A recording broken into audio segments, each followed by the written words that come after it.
Les Bleuets en quart de finale de la Coupe du Monde U17 de football, le retour de la Coupe du Monde de biathlon ce week-end, la 10e défaite consécutive des Spurs de San Antonio en NBA ou encore la disparition du mythique trophée Andros, c'est le menu de la Revue Sport du 23 novembre 2023.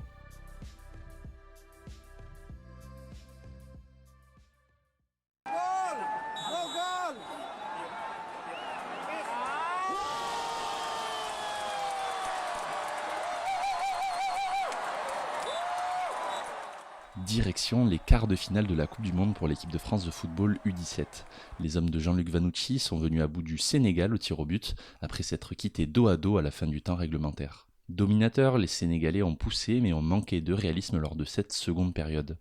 Et grâce à un bel arrêt du portier français Paul Arnier, qui est parti du bon côté sur le tir de Diong, la France a fait le break au tir au but. Statistique intéressante, la France n'a toujours pas concédé le moindre but en 4 matchs dans cette Coupe du Monde U17 indonésienne. Les Bleus affronteront en quart de finale l'Ouzbékistan, tombeur de l'Angleterre en 8e de finale. C'est le retour de la Coupe du Monde de biathlon ce week-end, quelques mois après une dernière campagne qui a vu la Française Julia Simon sacrée chez les dames et Johannes Bö chez les hommes.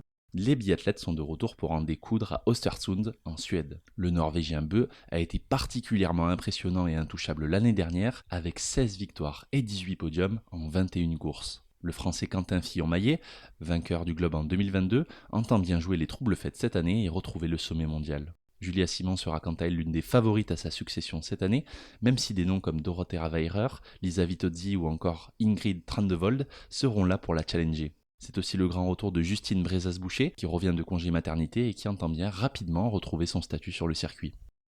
Bucket, 19 points, 5 boards, 7 assists, and that'll do it. Clippers 109, San Antonio 102. Prenons maintenant un peu des nouvelles de Victor Wembanyama en NBA. On peut dire que cela ne va pas fort pour l'équipe de San Antonio du premier joueur drafté en 2023. Les Spurs ont concédé cette nuit leur 10e défaite consécutive face aux Los Angeles Clippers 102-109. Et scène un peu surréaliste dans ce match, alors que le joueur des Clippers Kawhi Leonard, ancien joueur des Spurs, tirait ses lancers francs sous les huées des fans de San Antonio, l'entraîneur des Spurs, Greg Popovich, s'est levé pour parler au micro du stade. Excuse me for a second. Pops on the mic. Stop all the booing and let these guys play. It's got no class. It's not who we are. Knock off the booing. Il a demandé à ses supporters de cesser leur sifflet, mais a provoqué l'effet inverse puisque ces derniers ont recommencé de plus belle. On peut dire que les supporters des Spurs sont encore rancuniers, 5 ans après le départ de leur chouchou.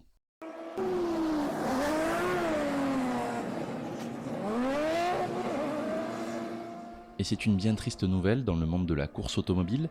La célèbre course sur glace du Trophée Andros va disparaître cet hiver pour sa 35e édition. La raison principale avancée par l'organisation est inévitable, puisqu'il s'agit du réchauffement climatique pour le cofondateur du trophée, Frédéric Gervosson. Le réchauffement climatique ne nous aide pas beaucoup, plus ça va, plus on est obligé de trouver des courses en France à 1500 mètres d'altitude pour être sûr d'avoir de la glace. Cette histoire de climat, c'est un thème récurrent et c'est mondial, ce n'est pas que la France.